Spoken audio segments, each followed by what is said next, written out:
Olá, bem-vindo ao canal do Autismo Pensante. Eu sou o Ricardo e eu sou autista.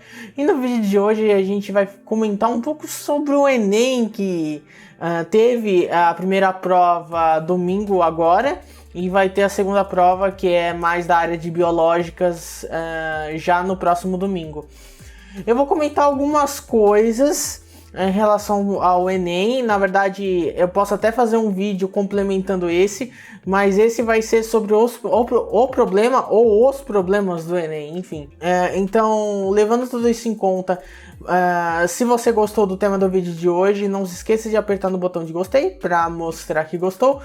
E também não se esqueça de se inscrever no canal, porque eu falo de política, autismo e mercado de trabalho. Então, se você gostou dos temas e quer acompanhar o canal, já aperta no botão de se inscrever. E também não se esqueça de ir no catarse.me/autismopensante caso você queira fazer uma doação mensal para ajudar em diversas coisas no canal, desde referência bibliográfica para comprar e utilizar nos vídeos, até melhoria de equipamento. Então, é isso, vamos pro vídeo. Falando um pouco sobre os problemas do Enem. Como você sabe, teve o Enem domingo passado e falou sobre a questão na redação sobre o estigma a doenças mentais. Eu vou chegar nesse ponto, é só para você lembrar que eu vou falar sobre isso.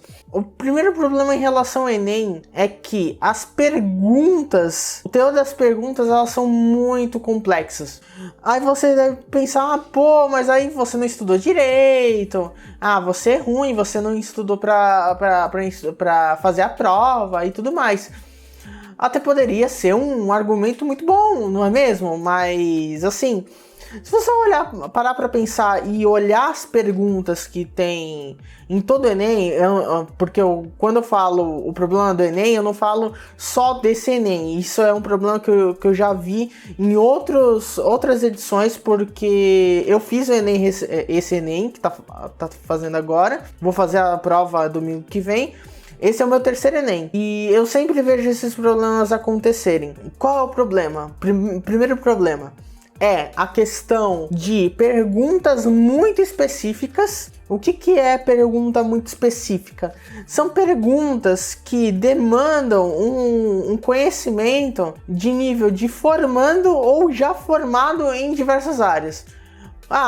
Aí você pergunta, tá, e daí? Me dá um exemplo. Exemplo teve uma pergunta no Enem 2021, né? Caso você esteja vendo isso depois, né? Em 2022 para frente, que falava sobre o Código de Hammurabi, certo? Eu tenho um conhecimento superficial desse tema. Só que eu sei da existência do Código de Hammurabi. Só que tem um problema. Mesmo sabendo do Código de Hammurabi, pelo fato de eu não ter estudado isso na minha formação acadêmica, eu não sabia muita coisa para responder. Por quê? Porque eu sou da área da comunicação. Eu fiz comunicação social com habilitação em publicidade e propaganda. Então eu sou graduado. E mesmo assim eu fiz Enem justamente para ter a nota do Enem, porque a nota expira depois de uns anos. Eu fiz essa questão sem ter certeza de se eu estava respondendo certo. Justamente porque Código de Hammurabi é um tema que quem aborda, qual é a sub-área das humanas que aborda, é justamente a história e o direito, porque a história lida com a questão histórica de qualquer coisa, né, já que o Código de Hammurabi faz parte se eu não me engano, da Mesopotâmia. E o Código de Hammurabi também é da área do direito, já que o Código de Hammurabi é o primeiro livro de leis, assim dizendo. É como se fosse um código penal brasileiro, só que bem mais arcaico. Só que, primeiro, pessoas de ensino médio, até gente formada que resolva fazer o Enem, não necessariamente sabe sobre o Código de Hammurabi. E, pior, pessoas que estão no ensino médio, já reiterando, não estudam sobre isso, nem ensino médio público, nem ensino médio privado. Então essa é só uma das diversas perguntas que caiu no Enem, que exige um nível de conhecimento de gente formada, já formada. E é contraproducente, já que o Enem serve justamente para você entrar numa universidade. Isso não faz sentido nenhum.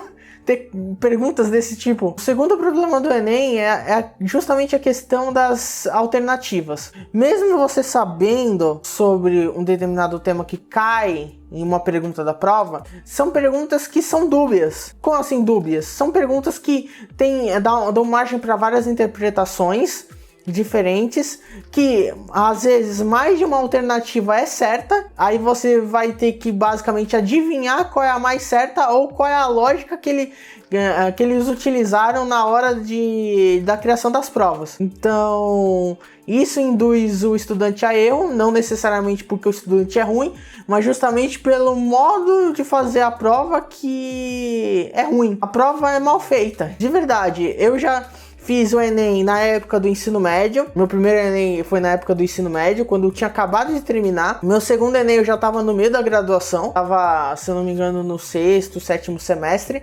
E agora, já pós-graduado, porque eu tenho uma especialização em mídias e redes sociais, agora eu estou fazendo o Enem de novo, pela terceira vez. E eu sempre vejo o mesmo problema. Primeiro, conhecimento muito aprofundado que é exigido de alunos que estão fazendo a prova. Segundo, que mesmo se você souber, mais de uma alternativa pode estar correta, mas você tem que necessariamente escolher uma que logicamente os criadores da prova tiveram que analisar. Então não faz sentido nenhum. Essa prova é basicamente uma loteria. Agora o terceiro problema, que eu falei lá no início e eu vou falar agora, que é a questão da redação. O tema da redação desse ano foi, assim, de modo não literal, esse nome, mas basicamente lidou com o estigma associado a doenças mentais. Primeiro que o tema é muito bom, só que foi de uma forma muito mal formulada, porque doença mental colocado num contexto de falar sobre estigma é justamente estigmatizante, porque doença mental é usada como xingamento e tem outros termos que você pode colocar para doença mental, como transtorno, por exemplo. Nem a área da psicologia acaba utilizando o termo doença mental, então ter isso na prova, o termo específico doença já é estigmatizante, aí o aluno tem que basicamente falar sobre como resolver esse estigma, sendo que o próprio tema da prova é autoestigma, então não faz sentido nenhum essa prova. Assim, outra coisa, outro problema da redação, aí já de um contexto mais geral de todos os Enems que eu já fiz. Fazer uma redação dissertativa argumentativa em apenas 30 linhas é nada. Você não desenvolve nada em 30 linhas. Eu, como estudante de ensino médio, quando fiz o meu primeiro Enem, eu já achava difícil fazer essa síntese de deixar um argumento bom e ao mesmo tempo resumido. E assim, para quem da área da comunicação sabe que quanto mais você reduz a informação, né, a comunicação, mais você reduz, mais há ruído. Por que eu tô falando isso, que tem mais ruído?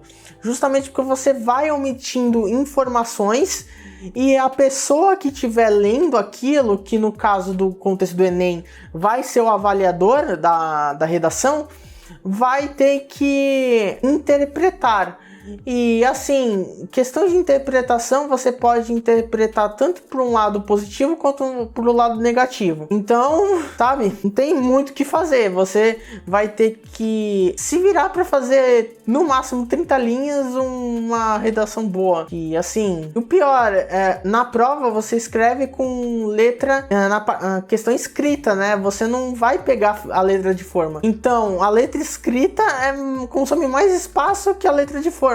Isso num campo reduzido, que é uma página 4, né, teoricamente, só que é mais reduzido ainda, e em apenas 30 linhas. E isso é bastante complicado, dependendo da sua caligrafia. A sua letra é mais espaçada, por exemplo. Outro problema do Enem, ainda na redação, é sobre o modo de avaliar as redações. Assim, nada contra. O processo, creio que seja isso mesmo, de avaliação.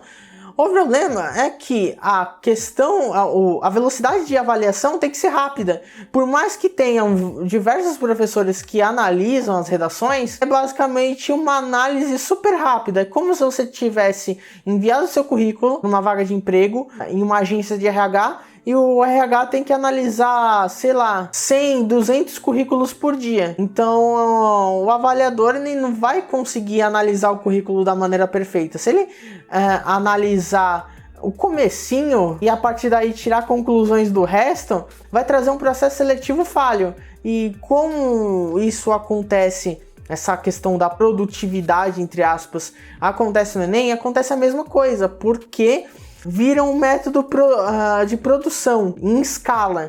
E não vai dar para analisar uma redação de 30 linhas em 1 minuto, por exemplo. É muito complicado. Leve em conta a questão da interpretação que eu falei antes, de ter que reduzir as afirmações no texto, fazendo com que o avaliador tenha que interpretar. Ele vai interpretar a primeira coisa que vir na mente, e isso não necessariamente é bom. Bem, esses são alguns problemas. Em outros problemas eu posso até fazer um vídeo à parte sobre essa questão de problemas ou sobre outras questões relacionadas ao Enem. Talvez eu faça um vídeo sobre o Enem, só que desse Enem de 2021, porque aconteceu muita coisa, mas de qualquer forma o Enem precisa muito ser reformulado, porque tem essa questão de o universo escolar, tanto no ensino público quanto no ensino particular, não tem relação direta com o que é exigido na prova. E pior, a prova fomenta um tipo de estudo que basicamente é decoreba, é um conhecimento enciclopédico, que não necessariamente faz a pessoa aprender, somente memorizar para fazer a aplicação na prova. Então, levando tudo isso em conta, comente aqui embaixo o que você achou. Se você fez o Enem, principalmente, o que você achou da prova de domingo passado, das humanas. O que você acha dos outros Enems, se você fez outros Enems. E me conta aqui embaixo o que você acha de mais problemático na prova do Enem, do Exame Nacional do Ensino Médio. Então é isso, espero que vocês tenham gostado. Não se esqueçam de se inscrever no canal para continuar acompanhando as próximas atualizações, e se você quiser saber mais sobre política, autismo e mercado de trabalho. E se você chegou até aqui, cogite apoiar o meu trabalho aqui no catarse.me/autismopensante, que tem alguns benefícios lá para quem é apoiador mensal. E espero ver vocês na próxima. Até a próxima. Tchau!